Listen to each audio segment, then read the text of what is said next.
Karina, baby, Mama loves you and Mama misses you, and I can't wait to see you. Today is June the 2nd. Can you believe it?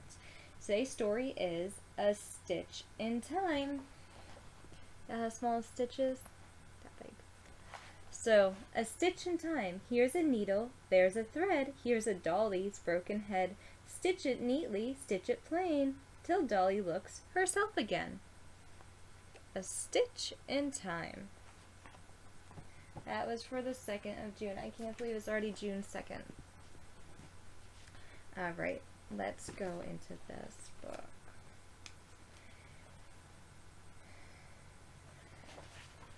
Today's story is The Impetuous Resolve. When little Ducky swoops a man, he goes to be a sailor, and little Hemmy tinker he a go to be a tailor. But Michelle, he's a go to be a stylish Cajun maker. And when I grow a grieving man, I'm going to be a baker.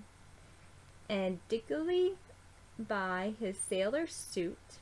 Oh, Hemmy and Hemmy too, take it to buy a double ring, as even Bud can make it. And all three, I'll drive round for me, and we'll drive off to Griever, a slain pie crust, long the road, forever and forever. Alright, let's do the duel. The Gingham dog and the calico cat side by side on the table sat. 'Twas 12:30, and what do you think? Nor one nor the other had slept a wink.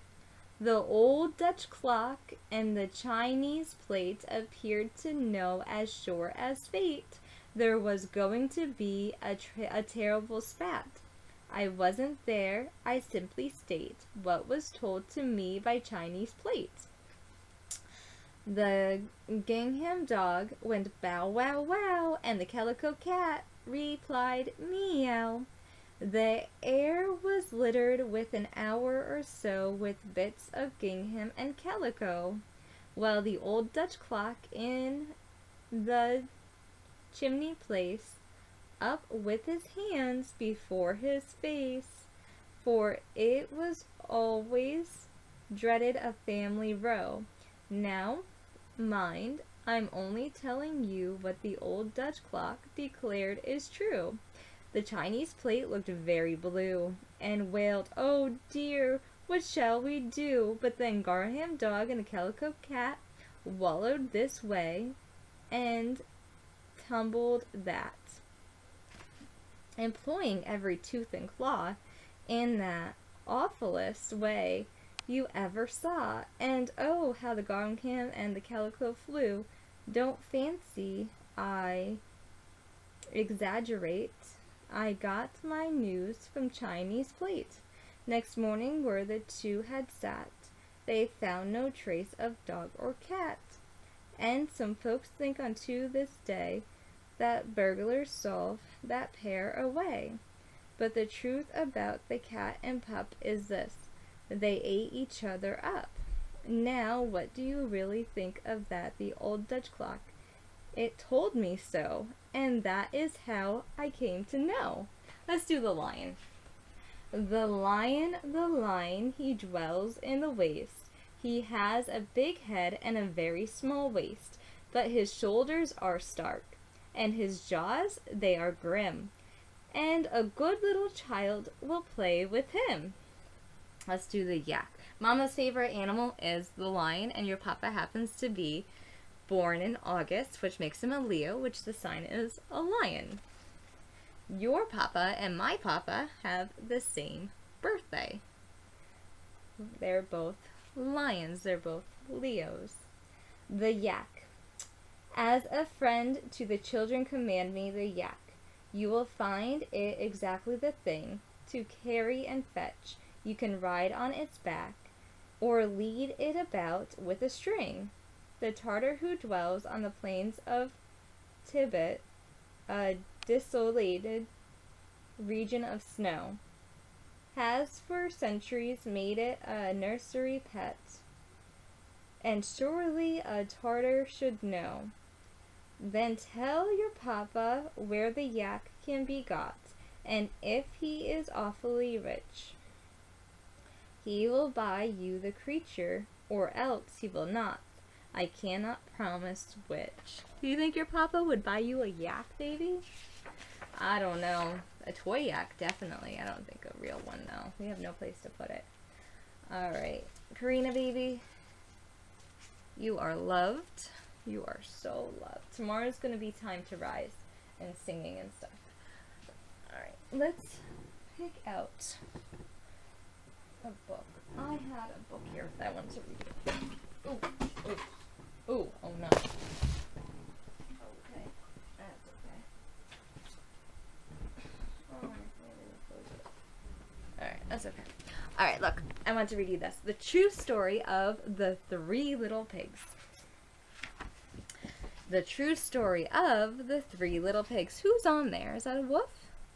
That's a wolf, and he is whistling, and he is walking. Look at that. By A. Wolf. It's Alpha Wolf. Now his name is Alexander, I think. Everybody knows the story of the three little pigs, or at least they think they do. But I'll let you in on a secret, on a little secret. Nobody knows the real story because nobody has ever heard my side of the story.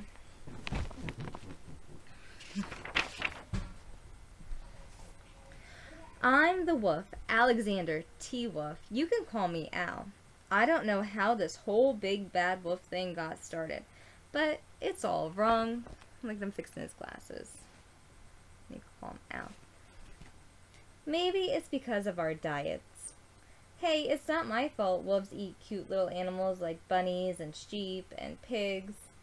That's just the way we are. If cheeseburgers were cute, folks would probably think you were big and bad too. Are cheeseburgers cute? Say they're made out of cows. Are cows cute? Cows are very cute. So cheeseburgers, they start off so cute. So adorable. But like I was saying, the whole big bad wolf thing is all wrong. The real story is about a sneeze and a cup of sugar. Sugar. So a sneeze and a cup of sugar. This is the real story.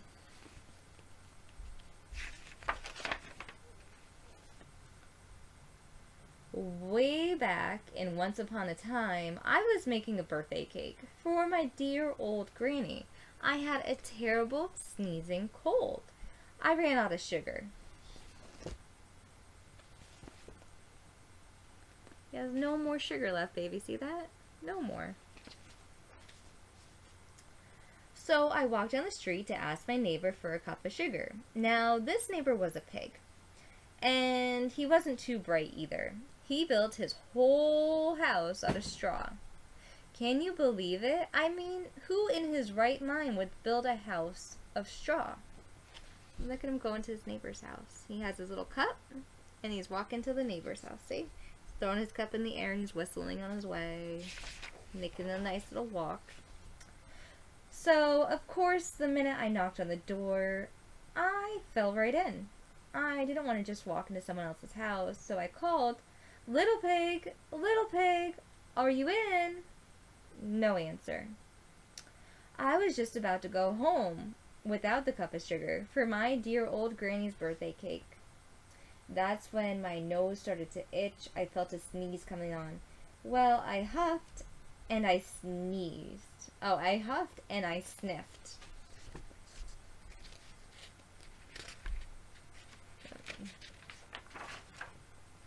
And I sneezed a giant sneeze. Ah! Right? Ah! He sneezed a giant sneeze. Look at that.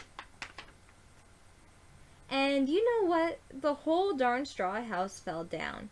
And right in the middle of the pile of straw was the first little pig, dead as doornail. He had been home the whole time. It seemed like a shame to have a perfectly good ham dinner lying there in the straw. So I ate him up.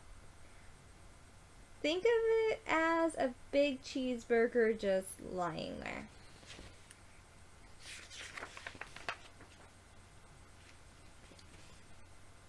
I was feeling a little better, but I still didn't have my cup of sugar. So I went to the next neighbor's house.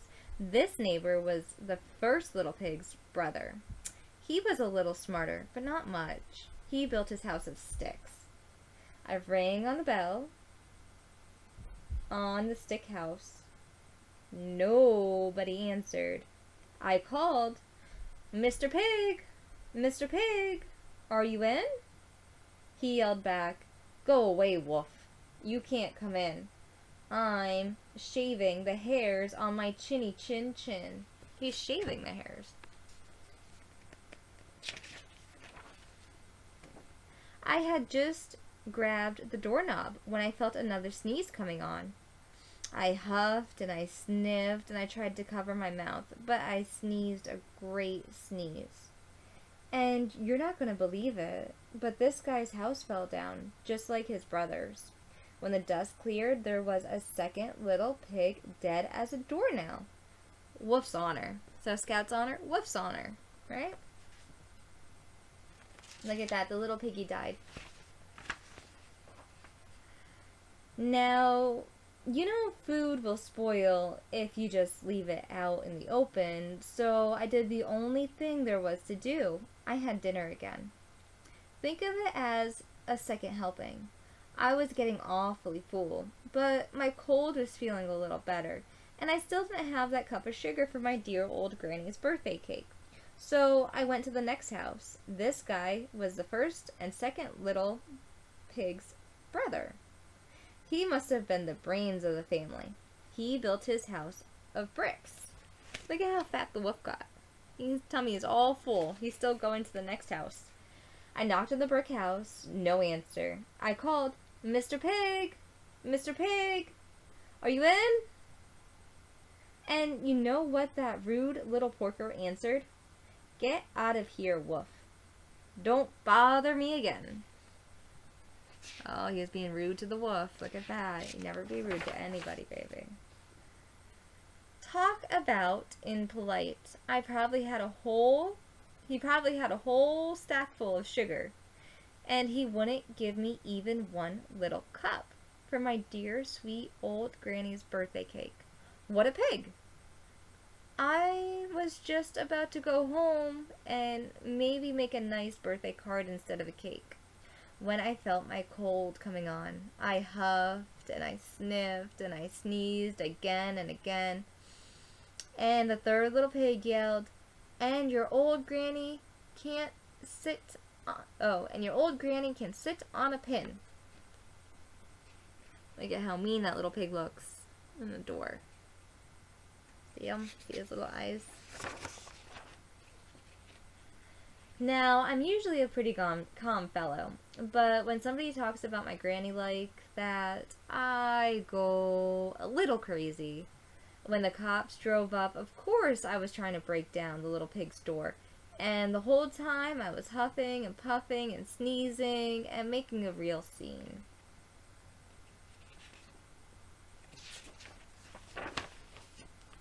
The big bad wolf. The rest, as they say, is history. The news reporters found out about the two little pigs I had for dinner. They figured a sick guy going to borrow a cup of sugar didn't sound very exciting, so they jazzed up the story with all of that huff and puff and blow your house down. And they made me the big bad wolf. That's it. That's the real story. I was framed. But maybe you could loan me a cup of sugar. Alright, baby, that was a cute story. Everybody knows the story of the three little pigs. Or at least they think they do.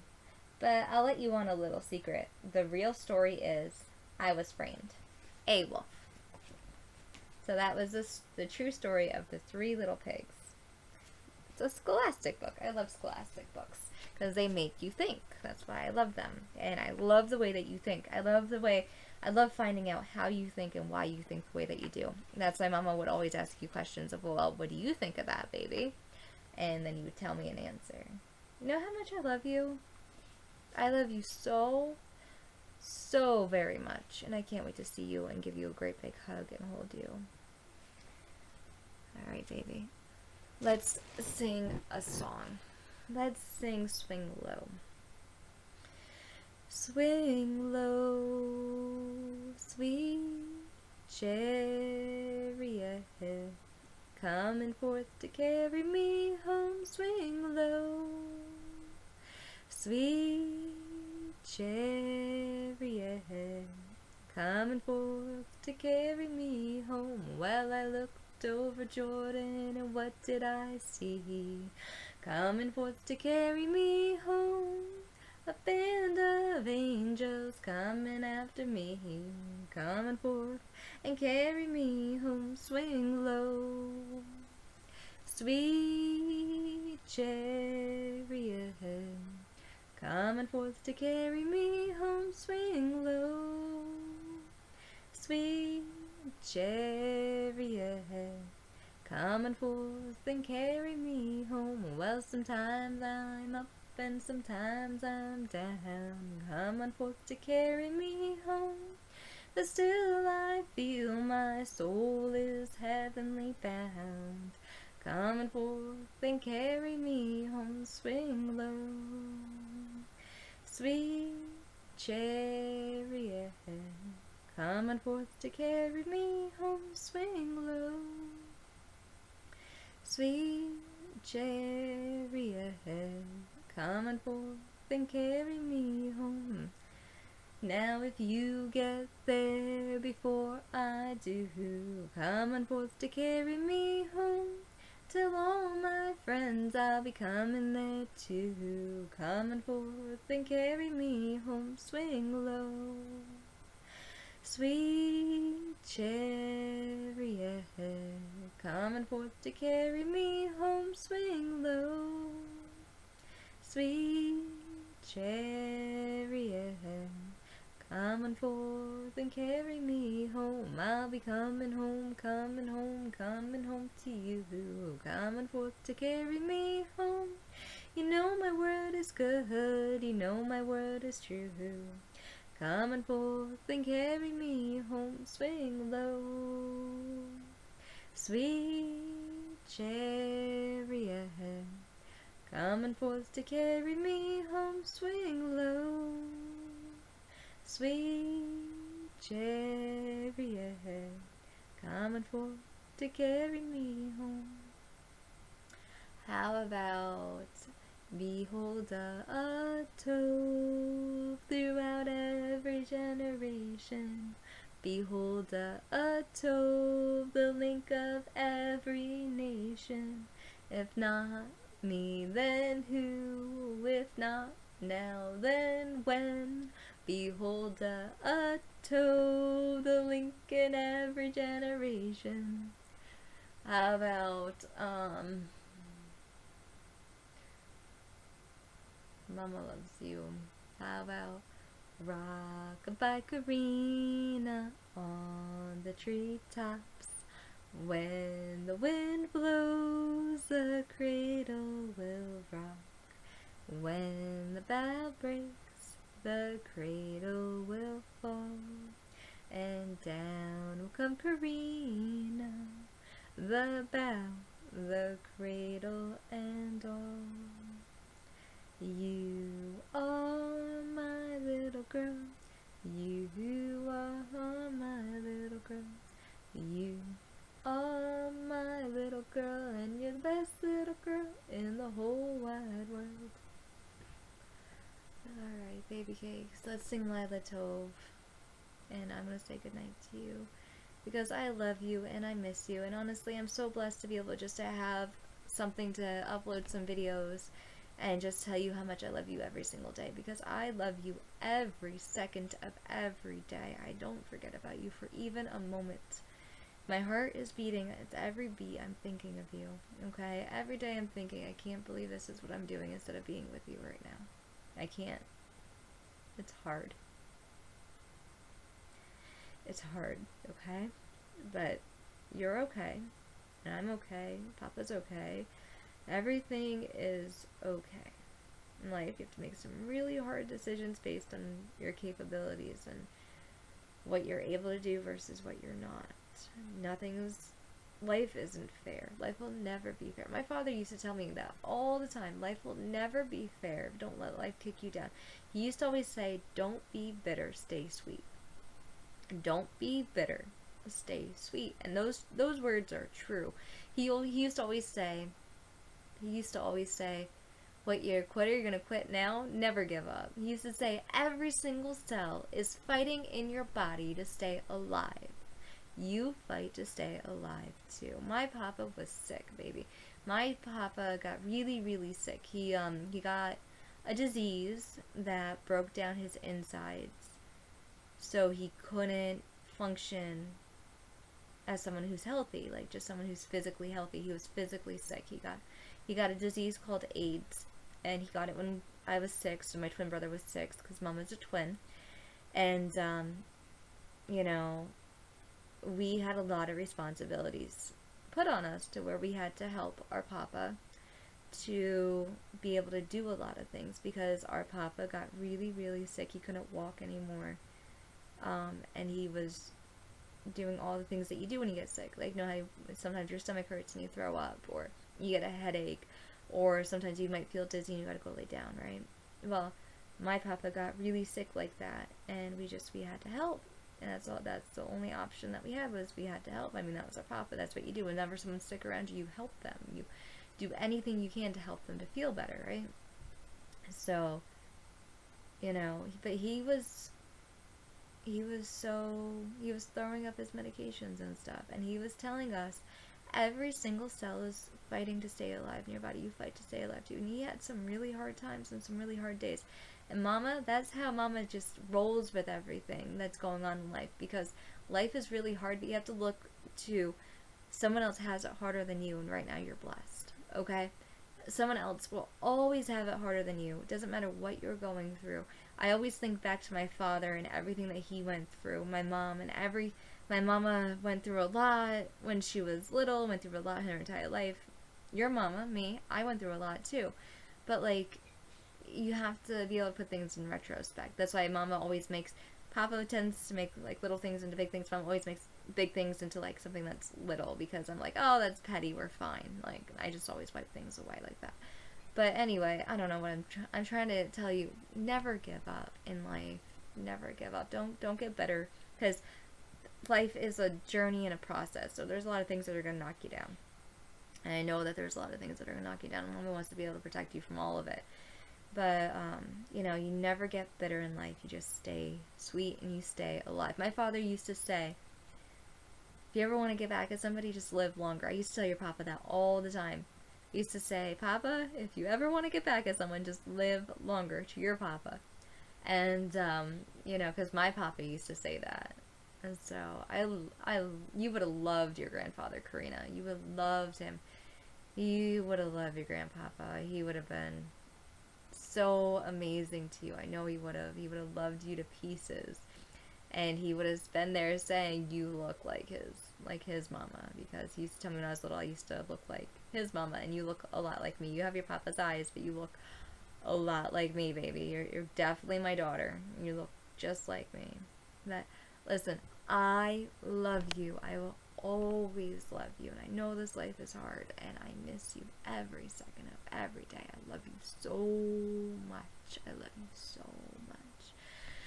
Well, listen, Mama's gonna go, but like Papa always used to say, Mama's his sun, Papa's my moon, and you're our rainbow baby, okay? We love you to pieces, and Mama and Papa will always love each other.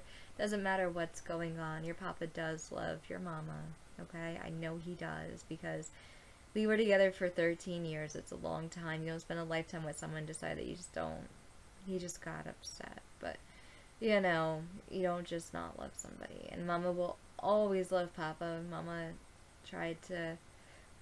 put Papa through school, and, you know, I did a lot of things for Papa just to try and build onto, like, who he is as a person, because Mama wanted to stay home. I'm a housewife, baby, so I only have so many options with certain things. But you are going to get to decide whatever it is that you want to be, whether that's a housewife or a career woman, or, you know, you want to be a doctor. I know you want to be a doctor, but, you know, when you get there, you'll get there, and I think that's fabulous. You're going to be whatever you want to be, okay? Mama loves you. I love you to pieces. I will always love you. I love you. I can't wait to hold you. I love you, baby. Good night, my angel.